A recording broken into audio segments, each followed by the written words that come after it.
Hi everyone, I'm Rafi. So at this time I'm gonna explain about the transfer of human resource practice in MNCs. So the first thing is we have to know about the learning objectives of these materials, such as understand what it means when HR practice move from a multinational company headquarters to its global branches, identify why companies try to standardize HR practices across different countries, recognize the challenges of applying the same HR policies in different cultural and legal environment, explain how local subsidiaries may adapt or modify HR practices to fit their context, explore the role of culture in shaping how HR practices are accepted or resisted, understand different approaches MNCs use, like global standardization versus local adaptation, analyze real examples of successful and unsuccessful HR practice transfers, evaluate the impact of transferring HR practices on employee performance and organizational success. Now I'm going to introduce about this subject. Globalization in HRM divided into two explanations. First one is expansion of firms across countries. Second one is need for coordinated HR system. The explanation of these are, as firms globalize, managing human resources consistently across different countries become a strategic necessity. On the next point, I'm going to define what are MNCs. So MNCs, they operate in multiple national markets and also they are central headquarters with subsidiaries. MNCs must manage employees across diverse institutional and cultural environments. Human resource practice transfer. The concept overview is diffusion of HR policies and systems and also from headquarters to subsidiaries.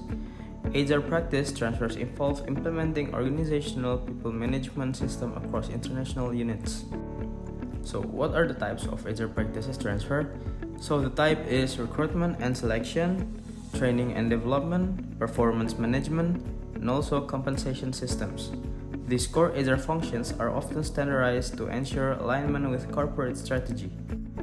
Approaches to transfer: standardization, global uniformity, localization adaptation to host country, hybrid approach. Organizations must decide whether to replicate practice globally or adapt them to local conditions. Next one, we're going to hold on the key influencing factors: national culture, legal and institutional frameworks, industry characteristics, organizational strategy. The success of HR transfer depends on both external environments and internal organizational priorities. Next one is challenge in transfer: cultural resistance, legal restrictions, communication barriers, implementation gaps.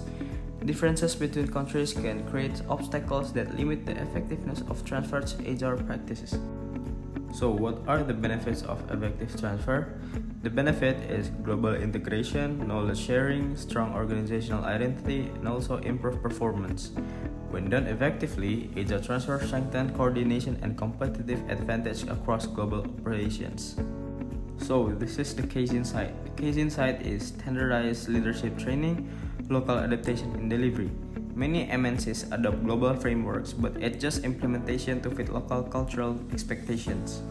So here are few of the case. Standardized performance appraisal.